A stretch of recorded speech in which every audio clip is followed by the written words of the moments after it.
본 강의에서는 UAM, 3차원 모빌리티 통신에 대한 내용을 다루어 보도록 하겠습니다.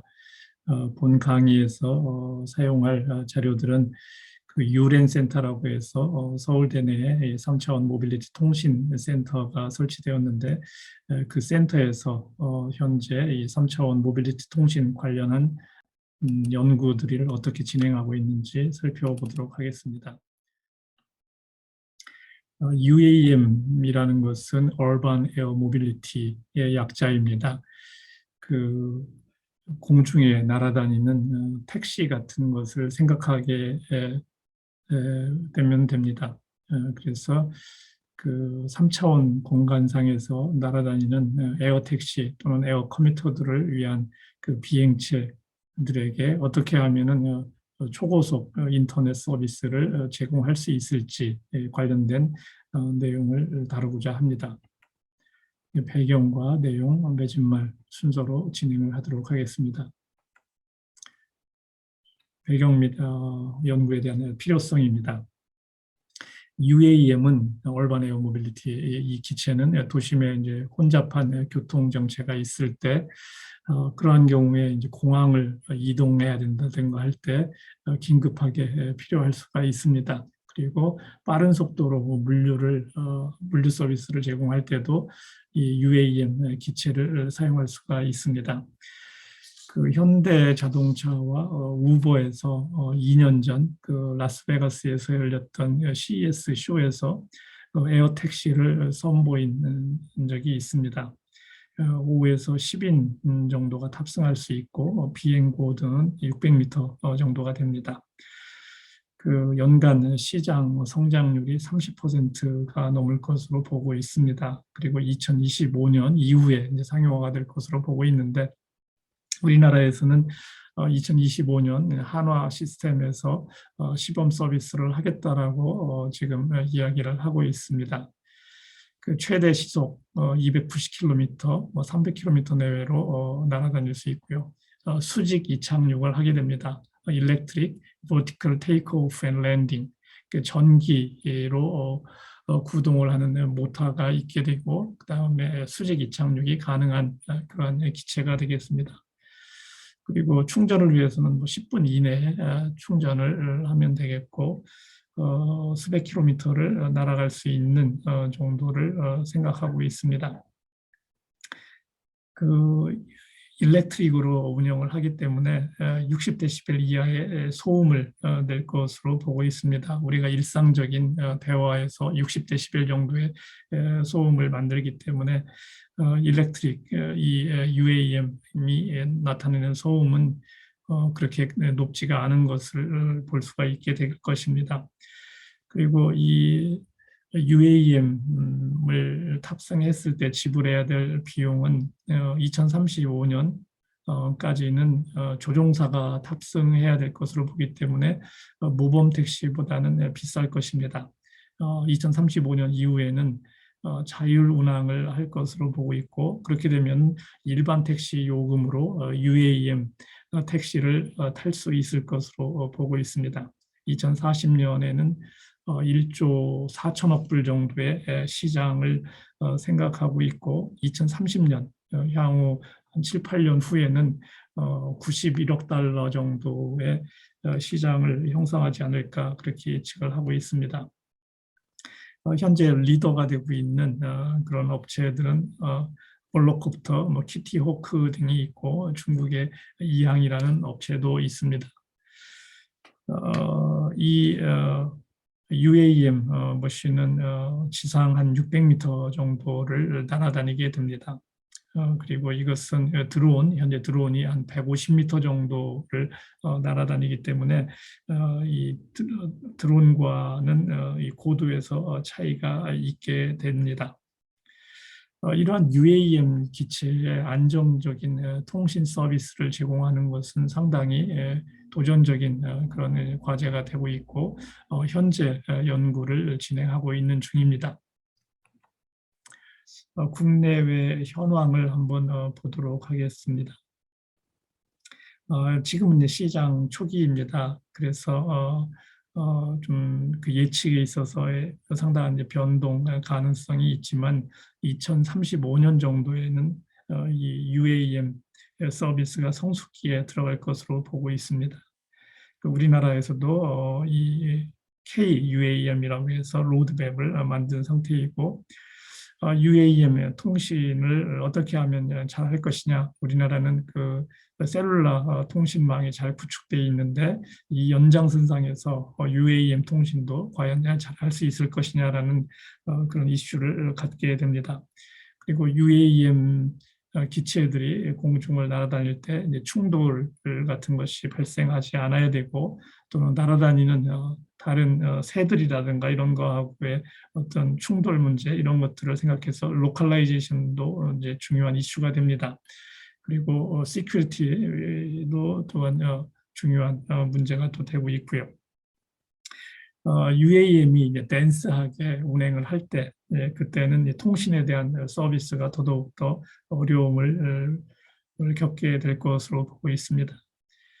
그 UAM에는 기본적으로 저궤도 위성, 스페이스 X라고 일론 머스크가 지금 현재 전 세계적으로 그 저궤도 위성을 통한 통신 서비스를, 인터넷 서비스를 이제 제공을 하고 있습니다. 작년부터 서비스를 시작했고, 지금 이제 저궤도 위성을 뭐 한 2,000개 정도 쏘아 올린 상태이고, 궁극적으로 한 4만 개 정도에 가까운 저궤도 위성을 쏘아 올려서 풀 스케일로 저궤도 위성 인터넷 서비스를 초고속으로 제공해 보겠다라는 도전적인 그런 목표를 가지고 스페이스X에서 지금 진행을 하고 있습니다.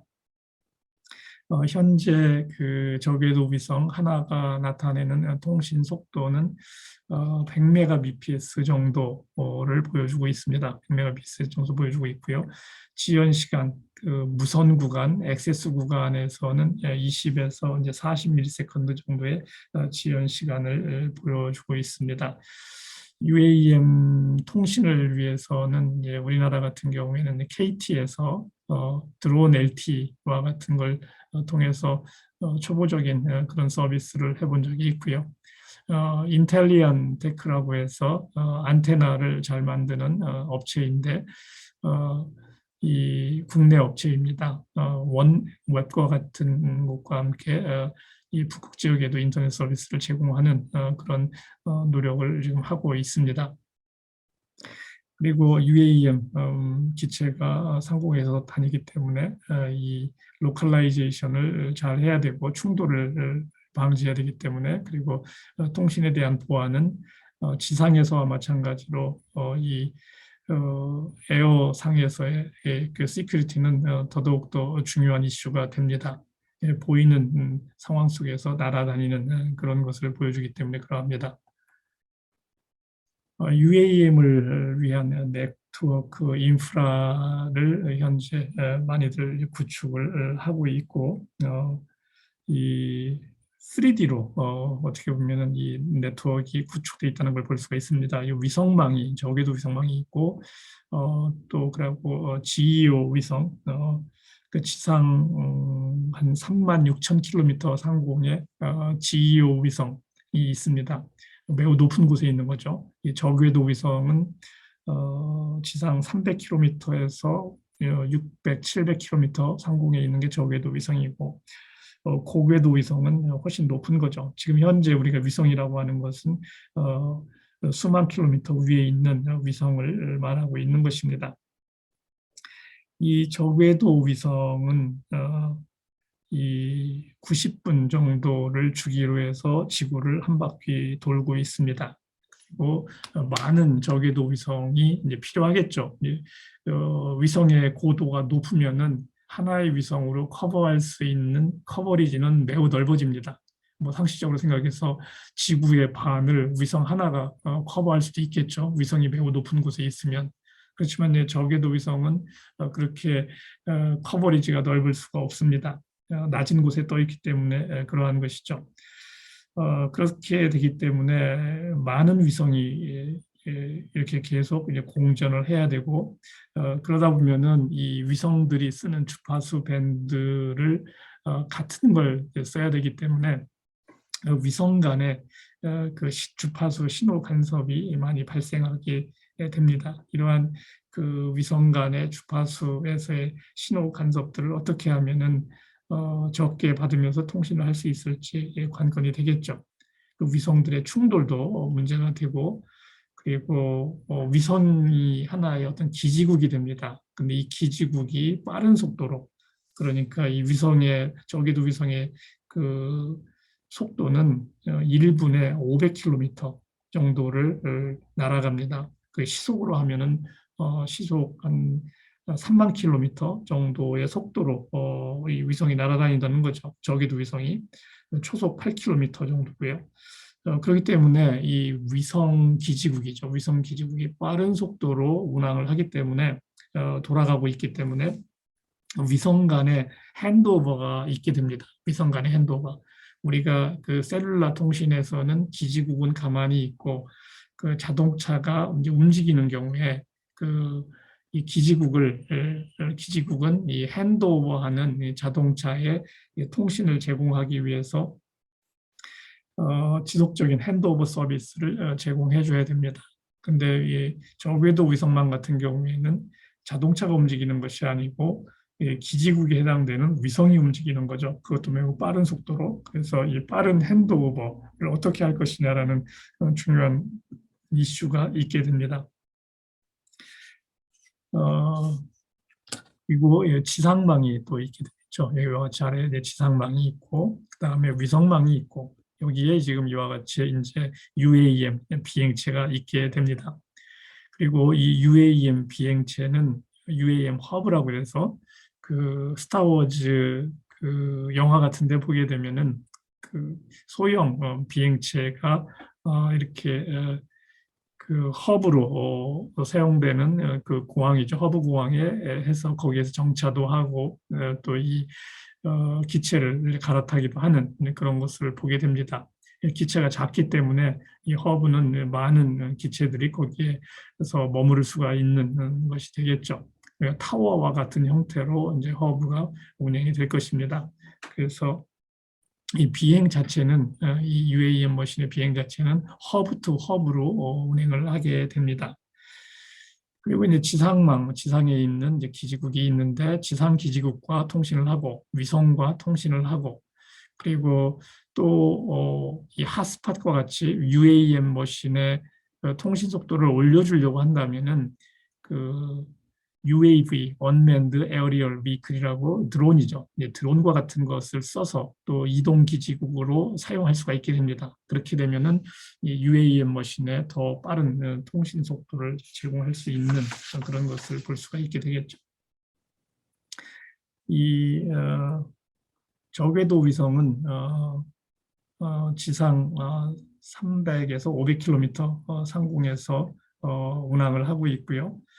그리고 지금 이 저궤도 위성이 이렇게 보편화될 것으로 보고 있는 것은 앨런 머스크가 그 로켓, 위성을 쏘는 로켓을 재사용하기 때문에 발사 비용을 10분의 1 정도로 낮추기 때문에 위성망을 구축하는 것이 예전보다 훨씬 비용이 적게 되기 때문에 이제 가능해지고 있습니다.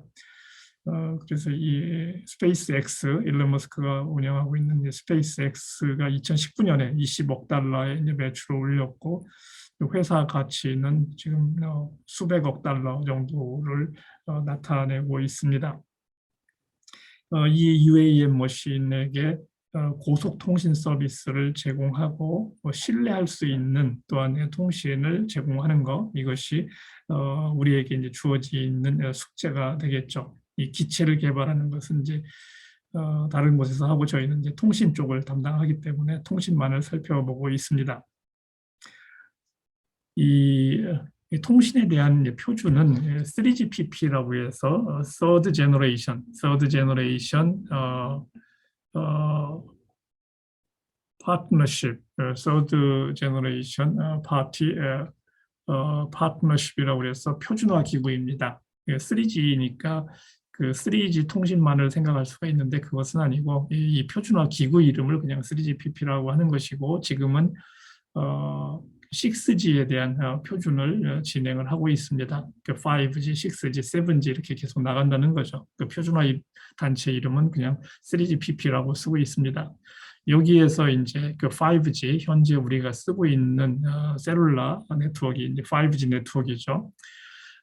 여기 5G 네트워크 표준의 일부로 5G NTN을 채택을 했습니다. NTN이라는 것은 Non-Terrestrial Network입니다. Non-Terrestrial Network이라는 것은 우리가 이제 지상망을 Terrestrial Network이라고 합니다. 지상망을. Non-Terrestrial Network, 그러니까 이 3D 네트워크를 말하는 거죠. 이 공중에 있는 UAM에게 서비스를 제공하려면은 NTN 통신 표준이 있어야 됩니다. 이 표준화를 지금 현재 진행을 하고 있습니다. 그 업체로는 아까 말씀드렸던 스페이스X에서의 그 스타링크가 있고, 아마존에서 쓰는 쿠이퍼 등이 이 위성망을 사용한 통신 서비스를 제공하고 있습니다. 하나의 위성이 보여주고 있는 통신 속도는 수백 메가 bps입니다. 수백 메가 bps라고 그러면 좀 빠른 듯 하지만은 그렇지도 않은 것이, 이 위성 하나가 결국은 커버하는 사용자가 수백 명이라고 하면은 사용자 한 명 한 명은 1메가 bps 통신 속도를 가질 수가 있습니다. 상당히 낮아진다는 얘기죠. n분의 1로 통신 속도를 나눠갔기 때문에 그러합니다. 지금 뭐 5G 네트워크 같은 경우에는 뭐 1GBps, 10GBps 정도로 이렇게 지금 현재 올라가고 있습니다. 지금 현재 그 위성 하나는 100메가bps 정도의 통신 속도를 나타내고 있습니다. 이런 이제 저궤도 위성을 사용하게 되면은 통신의 음영 지역, 바다 위 같은 경우에 대표적이죠. 지구의 4분의 3은 바다이기 때문에, 그리고 아프리카나 이런 그 통신 인프라가 열악한 곳에는 이러한 위성 통신 서비스가 매우 필요한 곳입니다. 그리고 미국 같은 경우에도 실제 그 지오그래픽하게 지도상으로 봤을 때 커버할 수 있는 영역은 50%가 좀 넘는 정도입니다. 많은 이제 산림 지역이나 사막 지역, 뭐 이런 곳, 사람이 살지 않는 곳에는 이 셀룰라 통신 서비스가 되지 않는 것이죠. 사람이 있는 곳 중심으로만 이 기지국, 이 소프트가 되기 때문에 그러합니다. 이러한 경우에 이 저궤도 위성을 사용한 통신 서비스는 상당히 매력적인 그런 서비스가 될 것입니다. 이 UAM과 같은 기체가 고밀도로 운행될 때는 특히 아까 말씀드렸듯이 위성 하나를 사용자들이 나눠 가져야 되기 때문에 고밀도로 만약 UAM이 운행된다고 하면은 통신 속도는 또 급격하게 떨어지게 됩니다. 그리고 이제 지상에 있는 지금 셀룰라망이죠. 셀룰라 기지국들이 있는데 현재 이것은 그 100m 아래쪽만을 서비스하기에 디자인이 되어 있습니다. 그런데 그 UAM 머신은 600m 상공을 날아다니기 때문에 이 지상에 있는 기지국이 UAM 머신에는 통신을 할 수 있는 상황이 되지 않습니다. 업링크 통신, 지상 기지국에서 UAM까지 업링크 통신이 안 된다는 것이죠. 이러한 문제를 이제 해결해야 될 것이고요. 그러려면 이제 상향 안테나, 지상 기지국에서 UAM 머신 쪽으로 상향 안테나를 설치해서 업링크와 다운링크를 하게 해야 되는 것을 생각할 수가 있습니다. 여튼 지상에 있는 음영 지역들이 지상에 있는 기지국으로 커버되지 않을 때 이 저궤도 위성으로 서비스를 잘 할 것이고, 그리고 UAV, 드론을 UAV라고 합니다. UAM과 이름이 비슷한데 그 약자는 완전히 다릅니다. UAV는 Unmanned Aerial Vehicle을 UAV라고 하고요. UAM은 Urban Air Mobility, 아까 말씀드렸던 에어택시 같은 것을 UAM이라고 지금 부르고 있습니다. 이 이제 비디오 로켓을 이제 쏘아 올리고 하는 장면을 한번 보여주고 있는데, 위성을 쏘아 올립니다. 그리고 이 위성통신망을 구축하는 비용이 많이 절감이 되는 것이죠. 아직 12,000개를 올릴 예정입니다. 우리나라에서는 사실 워낙 인프라 별로 있지 않습니다.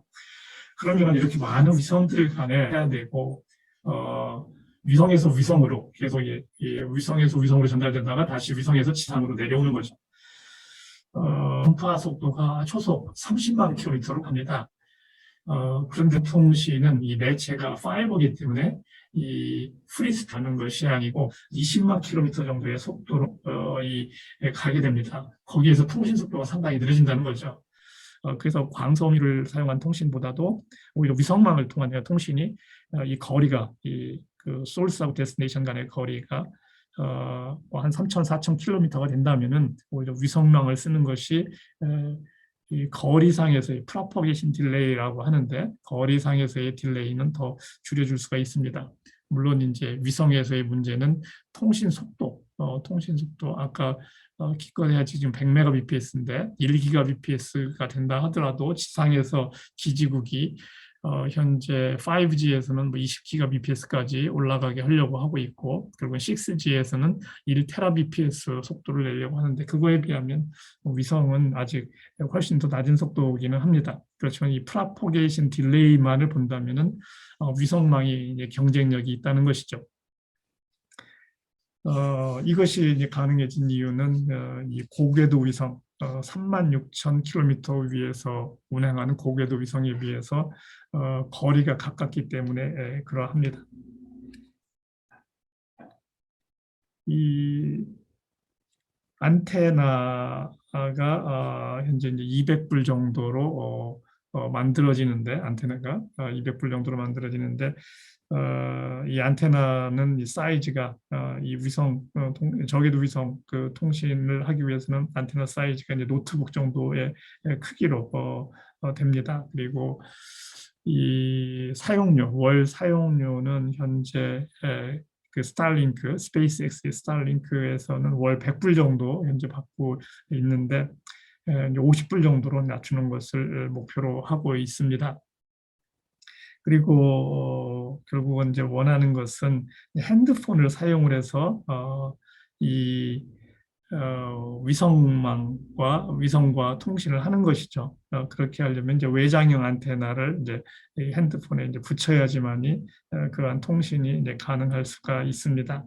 그래서 그런 이제 불편함들이 있지만 통신을 할 수 없는 그런 지역적인 문제 때문에 할 수 없는 곳에서는 매우 유용한 서비스들이 되겠죠.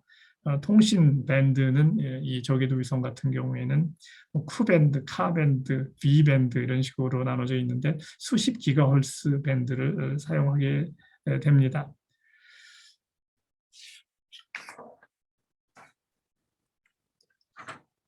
이 고밀도 UAM 환경 속에서 이 QoS를 어떻게 만족을 시킬 것이냐라는 문제를 갖고 있는데, 통신의 QoS를 이것을 위해서 이제 유렌 센터, 서울대 내에 있는 유렌 센터에서 연구하고 있는 것들을 여기에서 이제 보여주고 있습니다. 그 유렌 센터에서 지금 연구하고 있는 것은 향후 뭐 5년에서 7년 정도를 보고 있는 그런 연구입니다. UAM에 있는 기체, UAM 기체죠. 이 UAM 기체 하나에 1GBps 통신 속도를 제공하는 것이고, 그리고 무선 구간에서의 지연 시간을 10ms 이하로 하려고 합니다. 둘 다 상당히 이제 도전적인 목표가 되고 있고요. 그리고 이 UAM 머신은 우리가 생각하면은 뭐 영화나 이런 데서 보게 되면은 아무데나 날아다니는 것 같이 하지만, 실제로는 이와 같이 이 허브가 있죠. 이 일종의 약간의 소형 공항이라고 생각하면 됩니다. 타워로 이루어진 공항. 지금 여기는 샌프란시스코에 있는 베이 에리어를 보여주고 있습니다. 이런 경우에 이 허브 투 허브로 UAM은 날아다니게 됩니다. 그리고 이제 이멀전시 상태에서 또 이멀전시로 운행할 수 있는 또 경로를 주고요.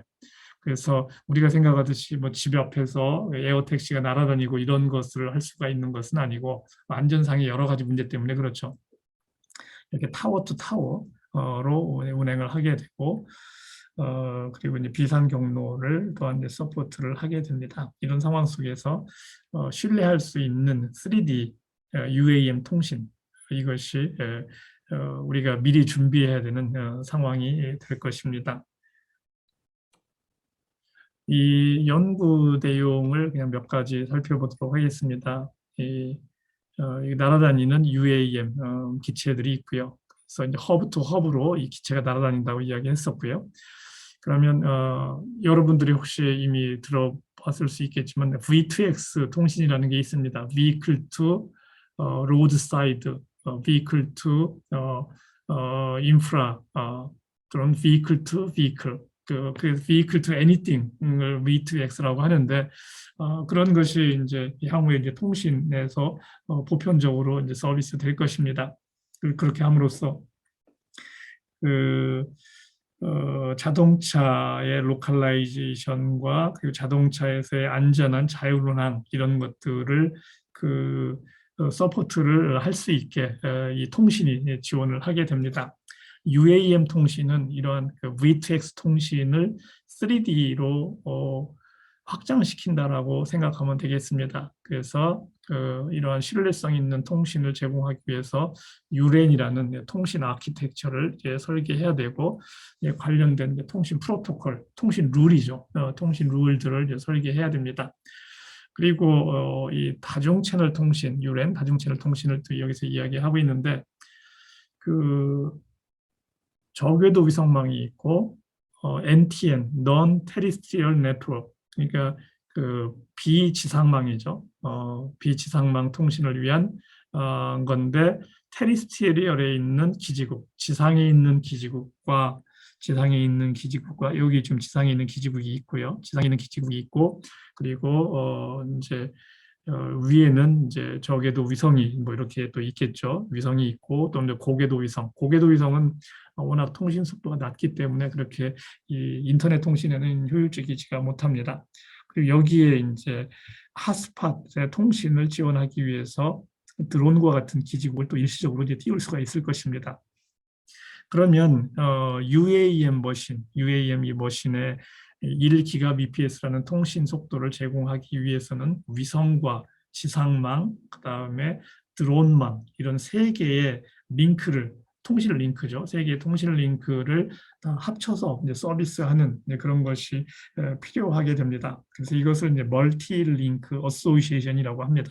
멀티 링크 어소시에이션. 그렇게 함으로써 이제 아까 UAM 기지국 하나에 UAM 머신 하나에 1GBps 통신 속도를 제공할 수 있겠죠. 거기에 이제 사용자가 두세 명이 있으면 이제 그 통신 속도를 나눠서 이제 쓰게 될 것입니다.